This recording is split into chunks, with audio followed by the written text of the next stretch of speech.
യേശുനാഥൻ്റെ അനുകമ്പയ്ക്ക് പാത്രീഭവിച്ചിട്ടുള്ള ഏവർക്കും ഈശോമിശിഹായ്ക്ക് സ്തുതിയായിരിക്കട്ടെ. തിരുസഭാ മാതാവ് ഇന്ന് നമുക്ക് നൽകുന്ന വചനധ്യാനം മത്തായിയുടെ സുവിശേഷം 9-ാം അധ്യായം 32 മുതൽ 38 വരെയുള്ള വാക്യങ്ങളാണ്. പിശാചബാധിതനായ ഊമനെ കർത്താവ് സൗഖ്യപ്പെടുത്തുന്നു. ശേഷം കർത്താവിനെ ജനത്തോട് അനുകമ്പ തോന്നുന്നു. 3 തലങ്ങളിൽ ഈ ധ്യാനത്തെ നമുക്ക് ക്രമപ്പെടുത്താം. 1. 2 രാജ്യങ്ങൾ. 2 രാജ്യങ്ങൾ യുദ്ധം ചെയ്യുന്നുണ്ടെന്ന് ഇന്നത്തെ സുവിശേഷം നമ്മെ ഓർമ്മിപ്പിക്കുന്നു. അല്ലെങ്കിൽ കൂടുതൽ വ്യക്തമായി പറഞ്ഞാൽ, ഒരു യഥാർത്ഥ രാജ്യമുണ്ട്, അത് ദൈവത്തിൻ്റേതാണ്. ദൈവത്തിൻ്റേത് കൂടാതെ ഒരു വ്യാജ രാജ്യവും ദൈവരാജ്യം തട്ടിയെടുക്കുവാൻ നിരാശയോടെ അഥവാ തിന്മ നിറഞ്ഞ ശക്തിയോടുകൂടി ശ്രമിക്കുന്നു. ഫരിസേർ പോലും ലോകത്തിൽ പ്രവർത്തിക്കുന്ന ആത്മീയ ശക്തികളെ അംഗീകരിച്ചു. ഭൗതിക ലോകത്തെ മാത്രം തിരശ്ചീനമായി കേന്ദ്രീകരിച്ചിരിക്കുന്ന ദർശനത്തെക്കാൾ വിശ്വാസത്തോട് അവർ കൂടുതൽ അടുത്തു. വിശ്വാസം യാഥാർത്ഥ്യബോധത്തിൽ നിന്ന് വളരെ അകലെയാണ്. ഒരു വ്യക്തിക്ക് ഉണ്ടായേക്കാവുന്ന യാഥാർത്ഥ്യത്തിൻ്റെ ഏറ്റവും സൂക്ഷ്മമായ ദർശനം. അതിലൂടെ ഓരോ മനുഷ്യൻ്റെയും ജീവിതത്തിൽ അപകടത്തിലായിരിക്കുന്നത് എന്താണെന്ന് നാം മനസ്സിലാക്കും. സാത്താൻ്റെ ഗുഹയിലേക്കുള്ള അടിമത്തം അല്ലെങ്കിൽ ദൈവരാജ്യത്തിലെ വിമോചനം. 2 വിളവെടുപ്പ്. തന്നിൽ വിശ്വസിക്കാൻ വരുന്നവരുടെ ഹൃദയത്തിൽ തൻ്റെ ഭരണം സ്ഥാപിക്കാൻ യേശു പ്രവർത്തിക്കുന്നു. പക്ഷേ അത് ഒറ്റയ്ക്ക് ചെയ്യാതിരിക്കാൻ അവൻ തീരുമാനിക്കുന്നു. സാക്ഷ്യത്തിലൂടെയാണ് വിശ്വാസം കൈമാറ്റം ചെയ്യപ്പെടുന്നതെന്ന് യേശുവിനറിയാം. കൂടുതൽ ശിഷ്യന്മാരെ, ദൈവരാജ്യത്തിനു വേണ്ടി അധ്വാനിക്കുന്നവരെ കർത്താവ് ആഗ്രഹിക്കുന്നു. ആരാണ് ക്രിസ്തുവിനോട് ഒപ്പം ചേരുക? ഇത് നമ്മുടെ വ്യക്തിപരമായ തിരഞ്ഞെടുപ്പാണ്. കർത്താവ് നമുക്ക് അതിനുള്ള സ്വാതന്ത്ര്യം തന്നിട്ടുണ്ട്. ക്രിസ്തു വിളിക്കും.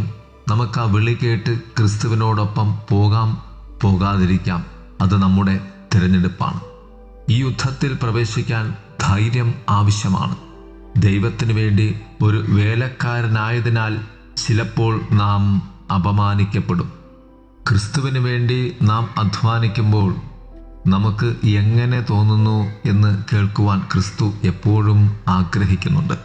എപ്പോഴും ശിഷ്യന്മാരോട് ചോദിക്കുന്നുണ്ട് യാത്രയെക്കുറിച്ച്, സുവിശേഷ യാത്രകളെക്കുറിച്ചൊക്കെ.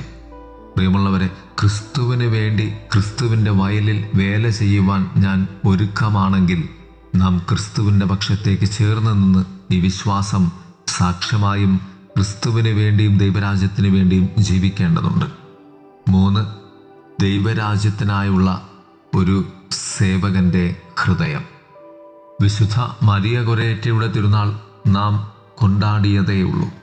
ക്രിസ്തുവിൻ്റെ ഹൃദയം അവളുടെ ഹൃദയത്തിൻ്റെ ഉള്ളിലേക്ക് വന്നു. അഥവാ അവളുടെ ഹൃദയം അവളെടുത്ത് ക്രിസ്തുവിൻ്റെ ഹൃദയത്തിൻ്റെ ഉള്ളിലേക്ക് വച്ചു.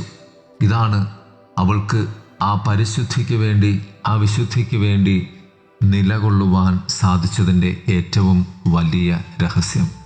ദൈവരാജ്യത്തിന് വേണ്ടി നമുക്ക് പ്രവർത്തിക്കുവാൻ സാധിക്കണമെങ്കിൽ നാം ക്രിസ്തുവിൻ്റെ ഹൃദയത്തിൻ്റെ ഉള്ളിലേക്ക് നമ്മെ എടുത്ത് വയ്ക്കുവാൻ ആകണം.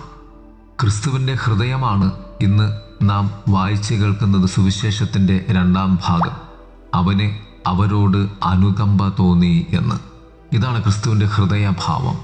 ആ ഹൃദയഭാവത്തിലേക്ക് നമ്മുടെ ഹൃദയത്തെ എടുത്തു വയ്ക്കുമ്പോൾ, ആ ഹൃദയഭാവം നമ്മുടെ ഹൃദയത്തിലേക്ക് നിറയുമ്പോൾ നമുക്ക് മറ്റുള്ളവരോട് തോന്നുന്ന വികാരത്തിൻ്റെ പേരാണ് ദൈവരാജ്യത്തിന് വേണ്ടിയുള്ള വികാരം അല്ലെങ്കിൽ ആഗ്രഹം.